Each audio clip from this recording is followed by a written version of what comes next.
Sir, ಧರ್ಮಸ್ಥಳದ SIT ತನಿಖೆ ವಿಚಾರವಾಗಿ ತುಂಬಾ ಗೊಂದಲಗಳಾಗ್ತಾ ಇದೆ. ದೂರುದಾರ ಎಲ್ಲೆಲ್ಲೋ ಕಡೆ ತೋರಿಸ್ತಾನೆ, ಎಲ್ಲ ಕಡೆನೂ ಬಗೆಯಕ್ಕಾಗತ್ತಾ, ಮತ್ತೆ ನಾಳೆ ಗರ್ಭಗುಡಿನೂ ತೋರಿಸ್ತಾನೆ, ಅಲ್ಲೂ ಬಗೆಯಕ್ಕಾಗತ್ತಾ ಅನ್ನೋ ಪ್ರಶ್ನೆಗಳನ್ನ ಬಿಜೆಪಿ ಎತ್ತಿದ್ದಾರೆ. ಮತ್ತೆ ಕಾಂಗ್ರೆಸ್ ಎಲ್ಲ ಒಂದ್ ಕಡೆ ಇದು ಕುಮ್ಮಕ್ ಕೊಡ್ತಿದೆ, STP ಅವ್ರನ್ನ ಮುಂದೆ ಬಿಡ್ತಾ ಇದ್ದಾರೆ. ಮತ್ತೆ ಇದು ಬೇರೆ ಬೇರೆ ಧರ್ಮದ ಇವರೆಲ್ಲ ಬಂದು ಸೇರ್ಕೊಂಡು ಇಲ್ಲಿ ಏನೋ ಮಸಲತ್ ಮಾಡ್ತಾ ಇದ್ದಾರೆ, ಶ್ರದ್ಧಾ ಕೇಂದ್ರದ ಮೇಲೆ ದಾಳಿ ಮಾಡ್ತಾ ಇದ್ದಾರೆ ಅನ್ನುವಂಥ ಆರೋಪವನ್ನ ಮಾಡ್ತಾ ಇದ್ದಾರೆ. ಮತ್ತೆ ಕಾಂಗ್ರೆಸ್ಗೆ ಎಲ್ಲೋ ಪರೋಕ್ಷವಾಗಿ ಹಿಂಗೆ ಹೇಳ್ತಾ ಇದ್ದಾರೆ. ನೋಡಿ, ಧರ್ಮಸ್ಥಳದ ಈ ಒಂದು ಕೇಸು ಹಿಂದಿನಲ್ಲೂ ಸಹ ಸೌಜನ್ಯ ಕೇಸು ಬಂದಾಗ ತುಂಬ ಹೋರಾಟಗಳು ನಡೆದಿದೆ, ತುಂಬ ಗಲಾಟೆಗಳು ನಡೆದಿದೆ. ಇತ್ತೀಚೆಗೆ ಇನ್ನೂ ಹೊಡೆದಾಟಗಳು ಬಡದಾಟಗಳು ಮೀಡಿಯಾ ಮೇಲೆ, ಸೋಷಿಯಲ್ ಮೀಡಿಯಾದ ಮೇಲೆಲ್ಲ ನಡೀತಾ ಇದೆ. ಇದು ಇವತ್ತಿಂದ ಅಲ್ಲ, ಅದು ಭಾಳ ಗೊಂದಲ ಆದ ನಂತರ, ಹೋರಾಟಗಳಾದ ನಂತರ ಅಲ್ಲಿ ಸಮಸ್ಯೆ ಬರಬಾರ್ದು ಅಂತ ಹೇಳಿ ನಾವು ರಾಜ್ಯ ಸರ್ಕಾರ ಇವತ್ತು SIT ಹಾಕಿರೋದು. ಯಾವುದೇ ಬೇರೆಯವರ ಒತ್ತಡದ ಮೇಲೆ ಬೇರೆ ಇವ್ರನ್ನ ತರುವಂಥ ಪ್ರಶ್ನೆನೇ ಇಲ್ಲ.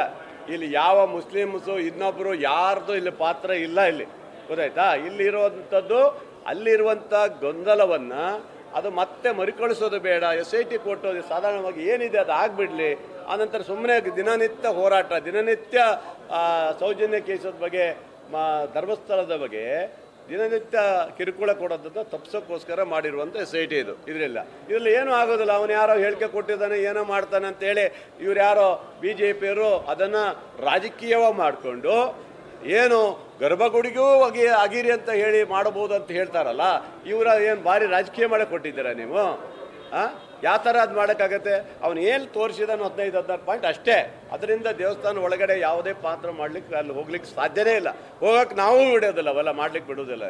ಇದು ಏನಾಗಿದೆ, ನೀವು ಹೇಳ್ತೀರಾ ನೀವು ಇದು SIT ಕೊಟ್ಟು ಇದು ಆಗಬಾರ್ದಂತ. ಇವರು SIT ಕೊಡ್ತಿದ್ರು.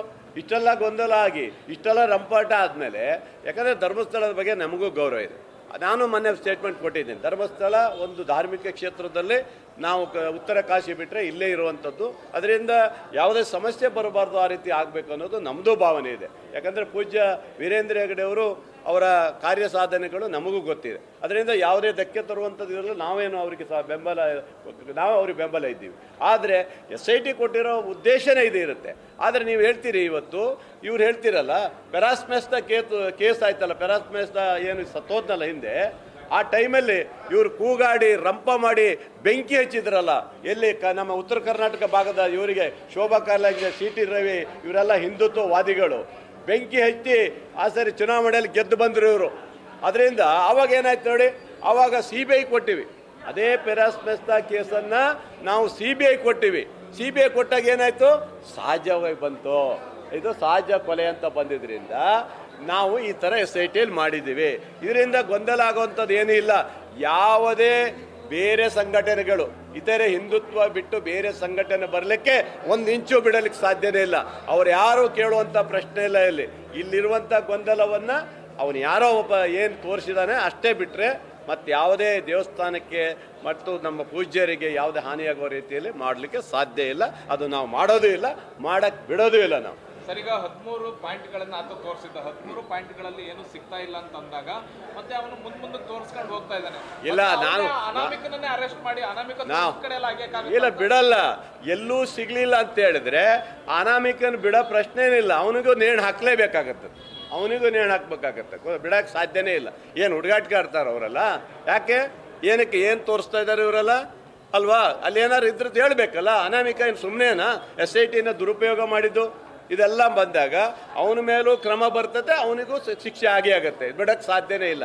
ಹಂಗಂತೇಳಿ BJPಯವರು ಅಲ್ಲಿ ಮುಸ್ಲಿಮ್ಸವರು ಬೇರೆ ಸಂಘಟನೆಗಳು ಅಲ್ಲಿ ಎತ್ಕೊಟ್ಟು ಭಾಗಿಯಾಗಿದ್ದಾರೆ ಅಂತ ಹೇಳ್ತಾರಲ್ಲ, ಅವ್ರು ನಿಮ್ಮ ಮೂರ್ಖತನ ಅದಲ್ಲ. ನೀವು ಯಾವುದು ಮಾಡಕ್ಕೆ ಹೋಗಬೇಡಿ. ಇದೇ ನೋಡಿ, ನಮ್ಮ ಸಿಗಂದೂರು ದೇವಸ್ಥಾನವನ್ನು ಇದೇ MP ಅವರು ನಮ್ಮ ಅವತ್ತು ಯಡಿಯೂರಪ್ಪನವರು ಮತ್ತು ರಾಘವೇಂದ್ರರೆಲ್ಲ ಸೇರಿ ಸಿಗಂದೂರು ದೇವಸ್ಥಾನವನ್ನು ಸಹ ಅವತ್ತು ನಡೀತಾ ಇರುವಂಥ ದೇವಸ್ಥಾನನ ಮುಜರಾಯಿಗೆ ಬರೀತಾರೆ ಇವರು.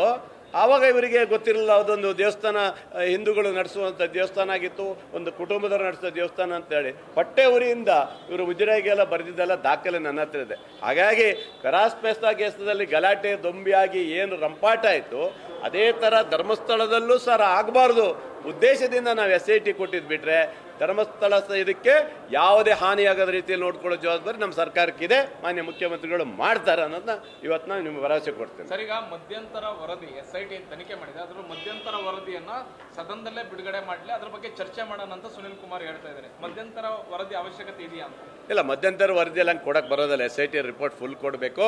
ಆನಂತರ ಅದು ತಗೊಂಡ್ಬಿಟ್ಟು ಮುಖ್ಯಮಂತ್ರಿಗಳು ಏನು ಮಾಡಬೇಕು ಮಾಡ್ತಾರೆ. ಸುಮ್ಮನೆ ಗೊಂದಲಗಳನ್ನು ಹಚ್ಚಿ ರಾಜಕೀಯ ಮಾಡಿ ಹಿಂದುತ್ವ ಅಂತ ತೋರಿಸ್ಕೊಳ್ಬೇಕು, ಧರ್ಮಸ್ಥಳ ಹೆಸರು ಹೇಳ್ಕೊಂಡು ರಾಜಕೀಯ ಬೇಳೆ ಬೆಳೆಸ್ಕೊಂಡು ಹೊಟ್ಟಿದ್ದೀರಿ. ನಾಚಿಕೆ ಆಗ್ಬೇಕು ನಿಮಗೆ. ಅವೆಲ್ಲ ಬಿಟ್ಟಾಕು. ಏನಿದೆ ನೀವು ಅವರಾದ್ರೂ ಬಿಡ್ತಿದ್ರ, ಅವ್ರ ಸರ್ಕಾರ ಆದ್ರೂ ಬಿಡ್ತಿದ್ರ? ಈ ಥರ ಗೊಂದಲ ಆದರೆ SIT ಕೊಡ್ತಾ ಇರಲಿಲ್ವಾ? ಹಾಗೆ ಕೊಟ್ಟಿದ್ದಾರೆ, ಬಿಟ್ಟರೆ ಬೇರೆ ಉದ್ದೇಶ ಇಲ್ಲ ಅಂತ ಸ್ಪಷ್ಟವಾಗಿ ನಿಮ್ಗೆ ತಿಳಿಸ್ತೀನಿ. Thank you. ನ್ಯೂಸ್ ಫಸ್ಟ್ ನಿರ್ಭೀತಿಯಿಂದ ನಿಮ್ಮ ಪರವಾಗಿ.